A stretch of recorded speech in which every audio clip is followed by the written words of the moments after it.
It's your girl Bondy Blue, and I am back for Black Ink Crew New York. I don't know what episode this is, okay? I just know I want to jump right into what happened, okay? Because I was watching it when I was cooking breakfast for just myself this morning, since my husband don't know when he coming home from work. Okay, like, don't you hate when people, don't get off on the time they supposed to get off? That's annoying to me. I'm sorry, in my life. Okay, don't worry about that. So, my bad. Black Ink Crew, that's where we at in New York. Seas. Oh shit, his baby moms. We're on our way to Atlanta. We're looking for the bitch. She was about to have a baby.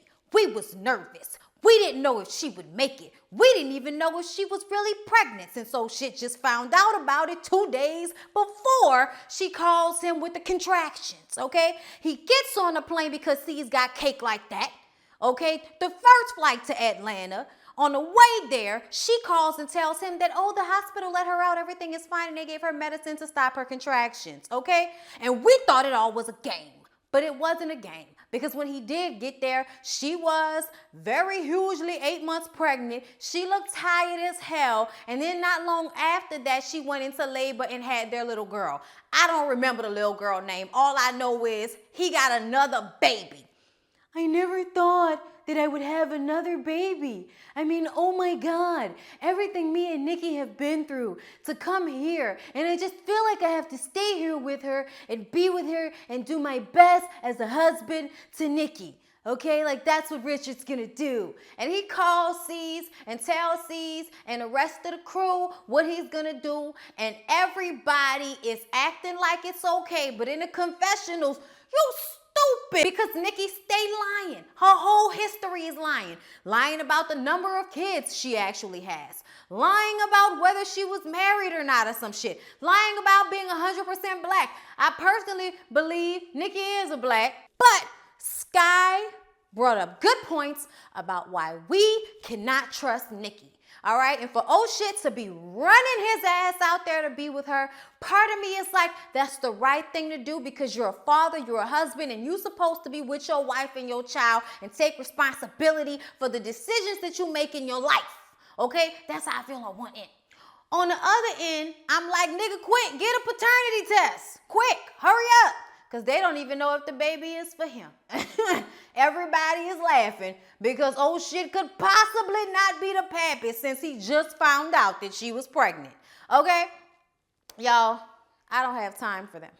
Young Bae decided that she wanted to get married in 2 weeks. I don't know what's wrong with Young Bae. Young Bae has this thing where she makes life-changing decisions or receives life-changing information and keeps it away from the man that she calls the love of her life. It is ridiculous to me that you could love somebody that much and keep these huge things away from them and tell everybody else about it. Because I can hardly contain myself when I want to tell Lyric something. When I've bought something, okay, when something has happened, especially if it's good news. Okay, and another thing, when we got married, we had to have that conversation together. So I don't know how she decided she was going to have a whole full blown out sexy big titty wedding in 2 weeks. In 2 weeks, okay? And they go grocery shopping, and she thinking she about to slide this information to him like a card on the table. Bitch, slide it, okay? No, that's not what this, no, okay? Robert said, I'm sorry, babe. I know that's what you want, but that's not gonna happen. I'm sorry. It's just not gonna fucking happen, Young Bae. Okay? And I know why. Because ain't nobody got money for that, okay? You gotta find a venue. Most venues need way more than 2 weeks in advance for a date, okay? I'm just telling you right now. The shit costs tens of thousands of dollars depending on what the venue is, okay? So it's not like it's just this quick, we can just call somebody and have this shit orchestrated in a couple of days. It's possible, but I don't know if they got the ducats for how those numbers rise. You know what I'm saying? When you got money, those numbers, those percentages of that actually happening rises. I don't know if it's going to happen for them. I just want Young Bae to stop hiding shit and making decisions without him before they even have the baby or get married. It just shows bad juju, bitch. Okay? It does not give me Warm, fuzzy feelings about you guys' future if this is what you're gonna do. Have y'all discussed how y'all gonna raise the child, the religion, where y'all wanna live, type of school system, any of this shit? Probably not.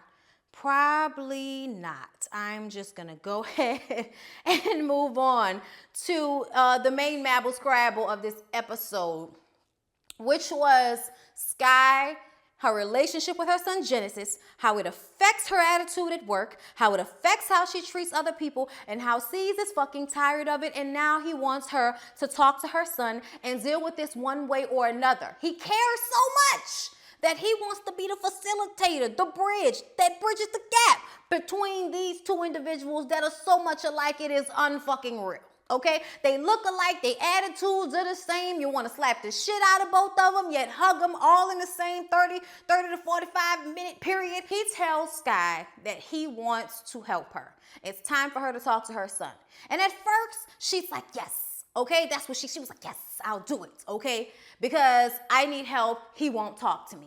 But then as time goes on, I think she started to think about how it could get worse if it wasn't her that was coming to the table, but somebody who her son doesn't even know, so then she didn't want it to happen. Well, Cease didn't agree with her perception of this situation. He thought she was making a bad decision. He thinks that she needs to talk to this boy whether she fucking likes it or not, because everybody else has to deal with her fuck shit, okay? And that's just what it is, all right? She's not happy about it, puts on her fake fur, exits the building, bitch, I'm done, and walks away, okay? But then we gotta bring it back, because C's not taking no for an answer. He actually had a phone conversation with Genesis, and Genesis has decided that he will meet with C's. So they go sit down in a restaurant to talk. In Genesis' attitude from the beginning, it's been 15 years, okay? 15 years. I want y'all to understand, okay? This little boy is remembering at 6 years old, his mom walking away from him and not looking back. Him not receiving a letter, a phone call, or anything from her. And the next time he sees her is when he's in jail on VH1 getting her ass, titties, and pussy rejuvenated. But he ain't received a fucking email, text message, a scream, nothing, okay? And he is really feeling some type of way because he feels like you treated me like I wasn't shit when you left me the first time. It's supposed to be your family. It's supposed to be your mom and you, no matter what. And kids say that shit, but that's not true. Okay, like I know you feel like that's the way it's supposed to be, but you are not supposed to struggle and become the parent in your family so that you can stay with your mom. I feel like Sky made the right decision when she gave her son up, regardless of whether he wants to believe that or deal with that. But I think the real hurt is coming from the fact that she never reached out to him personally. It always had to come from this show. And I think he felt like you just trying to put on and make me a storyline. And I feel bad for him. And I feel like that must be a terrible feeling to not really know where you stand with your own mom. You know what I'm saying? My mom is my everything, my main Mabel Scrabble, okay? So I went through a period with my mom where there was this weird separation after my dad died and she started dating other men, and I was now, leaving college, becoming a grown woman. Our relationship had to change. And in it changing, it was painful for me. It was weird for me. It was like my mom becoming a different person than who she was to me. Even though she's still my best friend, I still love my mom, the dynamics had to change. I had to emotionally need her less. Okay? And she had to emotionally need me less around because she has to be able to stand on her own 2 feet. And with my father being gone, I feel like if I was dependent upon her, it would in some way make her dependent upon me. And we are two strong type of women who don't want to have to depend on anybody, including mothers and daughters. We want to be able to take care of ourselves and not be a burden to anybody, including the closest people to us. So it was just, it had to happen. So I feel like I understand to a dimension that breakup, but I don't think I could really ever understand the abandonment of being 6, being raised by her for that long, and then her still walking away from you. I just really felt bad for him. And the thing that worked on my nerves was his attitude towards C's. I'm not trying to get to know you. I don't know you. I want to talk to my mom. But then when we're bringing it to the table, okay, you want to talk to her, we can get that together. Now you don't know if you're ready. And this was like the perfect example of that boy is a child. He even said that he didn't really want to fight her. If he wanted to hit her, he could have. But that's not the place he was coming from with it. He didn't want to hit her. He is acting out because he doesn't know how to process his emotion. He does not know how to process how much all of this shit hurts, how much he does not know, how much he is unsure of, something he feels like he should be sure of. I think he's sure that he loves her, but he don't think she loves him. And in all of this, I think with it being on television, he doesn't know if it's genuine. So all of that added on top of the 15 years of trauma, you know what I'm saying? Being in jail, having it hard, having anger issues. I think that C's had to really be brought down to his level to understand where he was coming from with the anger. And so did I. Because I was annoyed by his anger towards C's. But when he cried and he just kept saying 15 years, it dawned on me that he walks around with heavy every day. And some days are good days, but mostly he is walking around carrying the pain of the abandonment from his mother on his shoulders every fucking day. And just you reaching out these couple of times is probably not going to be enough. She's going to have to really want to be a mother in his life and step up and really not give up no matter how much he pushes back at her. And I don't know if she's ready for that.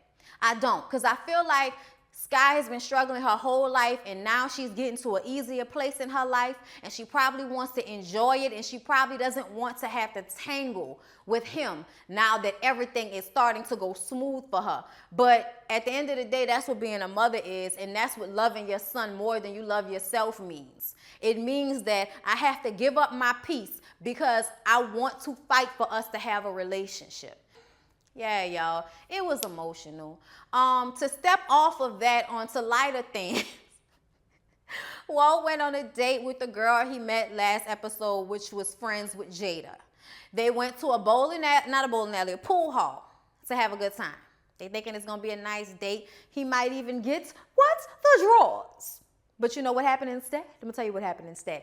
She brought a fucking turtle on the date. I'm sorry, you brought a turtle on the date? People love puppies, and it would have been like you couldn't leave him at home for this?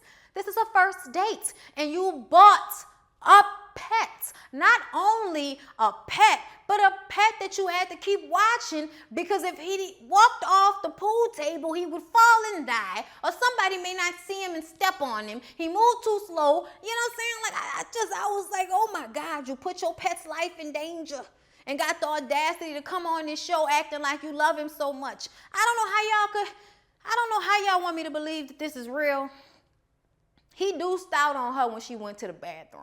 Teddy believes that the vagina must have been amazing because he doesn't know any other type of chick that would bring a Teenage Mutant Ninja Turtle on a fucking date than a crazy bitch. And those crazy women have great vagina. Back to behind her, told her it was time to let a player like me get in that vagina. I'm looking for a dime, that top of the line. Cute face, little weight with a big behind. I need a dime. I ain't gonna do it. Anyway, that was basically everything that happened on Black Ink Crew. I hope you all enjoyed the episode. I've been watching Beauty Bar, but I don't know if I want to review it yet. You guys, comment down below and tell me how you felt about Beauty Bar and if you want me to talk about it. Yeah.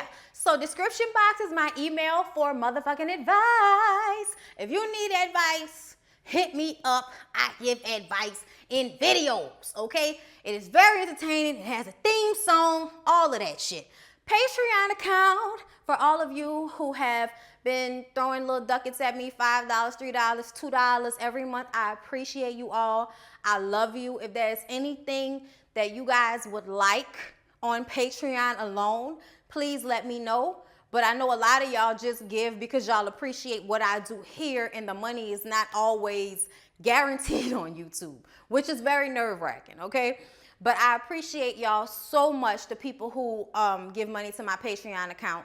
I know that, you know, y'all have other things that y'all could be doing with y'all money, but y'all giving it towards my entertainment and me being able, you know, my show, which is your entertainment, which makes it easier for me to give y'all lights and good cameras and, you know, keep the air on in here so I'm not sweating. So I appreciate y'all. I love y'all so much. Please don't think that y'all, you know, are going that I'm ungrateful. I don't want y'all to think that I'm ungrateful at all. I really am, and I appreciate it so much. Thank you so much to everyone that contributes to my channel, who shares my videos. The Iyanla video has kind of low-key done really well. It's like 80,000 views right now, and I don't know what happened that made that happen, but I'm grateful. I have got a lot of new subscribers. Hey, new subscribers, what's up? A lot of y'all are not used to me with the profanity, but I do curse a lot. I'm sorry. Okay, that's just the way it is. I try to calm it down, and I will especially be trying to calm it down in those Fix My Life Iyanla videos I'll be doing every Sunday. But I appreciate y'all. I love y'all. And all my new subscribers, I hope you're ready. Thank you, though. Thank you. Bye, y'all.